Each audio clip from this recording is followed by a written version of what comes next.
Lord. ప్రభువైన యేసు నామములో అందరికీ వందనాలు.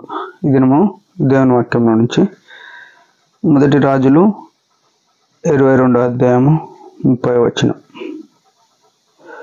ఇశ్రాయేలు రాజు, నేను మారు వేషం వేసుకొని యుద్ధంలో ప్రవేశించుదును, నీవైతే నీ వస్త్రములు ధరించుకొని ప్రవేశించుమని యెహోషాపాతుతో చెప్పి మారువేషం వేసుకొని యుద్ధమందు ప్రవేశించెను. ప్రభునందు ప్రియమైన వాళ్ళారా, ఇక్కడ చూసినట్టయితే మొదటి రాజులు 22:30లో రాయబడినమాట. ఇశ్రాయేలు రాజు అయిన ఆహాబు యెహోషాపాతుతో చెప్తున్నాడు, యూదా రాజు అయిన యెహోషాపాతుతో ఏమంటున్నాడు? నేను మారువేషం వేసుకొని యుద్ధంలో ప్రవేశించుదును అని చెప్తున్నాడు. నీవైతే నీ వస్త్రం ధరించుకోమని చెప్పినాడు. ఈ మాట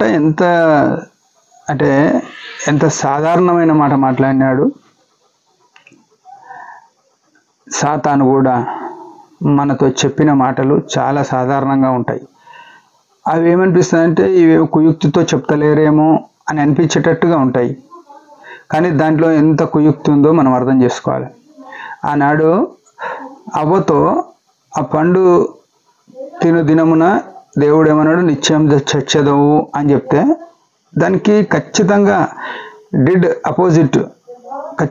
ఆపోజిట్ మాట ఏం మాట్లాడినాడు? వ్యతిరేకమైన మాట, మీరు చావనే చావరు అని చెప్పినాడు. ప్రియమైన వాళ్ళరా, వాడు అబద్ధికుడు, అబద్ధమునకు జనకుడునై ఉన్నాడు, అపవాది అయిన వాడు. మనము యేసు రక్తంతో కడగబడిన వారము. మనతో మాట్లాడే మాట వివేచించే స్థితిలో లేకుండా ఉండవద్దు. ఎవరు ఏం మాట్లాడుతారో దాని వెనుక ఉన్న నష్టము, దాని వెనుక ఉన్న ప్రమాదము, లేకుంటే వారి మనసులో ఉన్న కుయుక్తి లేకుంటే దుర్బుద్ధి ఎరిగే వరమై ఉండాలి. వాక్యము జ్ఞానము కలిగిన వాక్యము, ఇందులో జ్ఞానము నింపబడి ఉంది. దేవుడు జ్ఞాన స్వరూపి అని ఉంది. ఈ వాక్యం చదివినప్పుడు మనము అవతలమాల మనసులో ఉన్న కుయుక్తులు ఎరగగలగాలి. అయితే ఇక్కడ యెహోషాపాతు రాజు దేవుని యొక్క చిత్తములో దేవుని యొక్క మనసు కలిగినప్పటికీ ఈ ఆహాబు రాజు విషయంలో పొరపాటుగా ప్రవర్తించినాడు. ఏం చేసినాడు? ఆయనతో వియ్యమొంది అంతేగాక ఏం చెప్తున్నాడు అంటే, నా ప్రజలు నీ ప్రజలు అని చెప్పినాడు. యుద్ధమునకు పోదామా అని అడిగినప్పుడు ఆయన ఏమంటాడంటే, నా ప్రజలు నీ ప్రజలు, నేను ఎందుకు రాను నీతో యుద్ధానికి అని చెప్తూ వచ్చినాడు. ఎంత విచిత్రం చూడండి. అంటే ఆయన దాసోహం అయిపోయినట్టుగా కనబడుతుంది. అయితే ఈ ఆహాబు రాజు యుక్తిపరుడుగా ఉండి ఏం చెప్తున్నాడు? నేను యుద్ధానికి వస్తాను, కానీ యుద్ధంకి వచ్చినప్పుడు నేను మారువేషంలో ఉంటా అని చెప్పినాడు. అయితే యేసుక్రీస్తు ప్రభువుని అంగీకరించిన మనము చేసే స్నేహం ఎవరితోటి, మన సహవాసం ఎవరితోటి, ఇట్లా మాట్లాడేటోళ్ళు ఉంటారు కొందరు.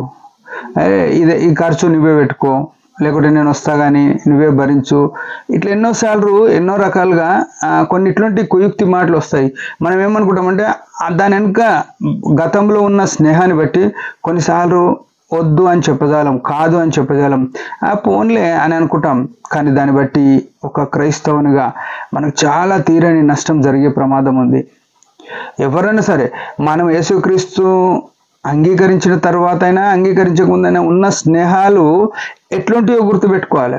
వారు యుక్తిపరులుగా కుయుక్తి పన్నాగములు పన్ని మన ఆత్మీయమైన సంగతులను దెబ్బతీసే స్థితిలో, లేకుంటే మన రక్షణను కోల్పోయే స్థితిలోనికి నడిపించే వారితో దూరంగా ఉండాలి. చర్చికి వచ్చేటోళ్ళైనా సరే ఇట్లాంటి కుయుక్తి పరులు ఉంటారు. యేసు రక్తంతో కడగబడినామని చెప్పి గొర్రెల చర్మములు కప్పుకొని తిరిగేటోళ్ళు ఉన్నారు. వాళ్ళు సేవకులు ఉండొచ్చు, బోధకులు ఉండొచ్చు, పరిచర్య చేసేవారు ఉండొచ్చు, ఎవరైనా పెద్దలైన ఉండొచ్చు. వాళ్ళు ఏం చేస్తారంటే వారు ఎక్కడ పోయి స్వలాభమును ఆశించి, లేకుంటే సొంత మహిమ అంటే సొంత పేరు ఆశించి అవతల వాళ్ళు ఏం చేస్తారంటే బురిడి కొట్టిస్తారు. అయ్యో నేను చాలా మంచోని, చాలా సాదా సీరణంగా బతుకుతున్నా, నేను ఇంత సాధువును అని చెప్తారు.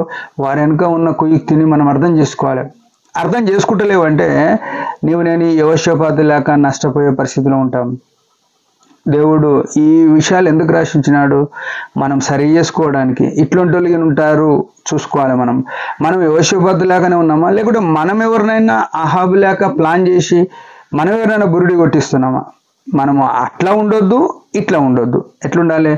మనం యథార్థపరులముగా దేవునికి ఇంపైన జీవితం కలిగి ఉండే వరమై ఉండాలని దేవుని యొక్క కోరిక.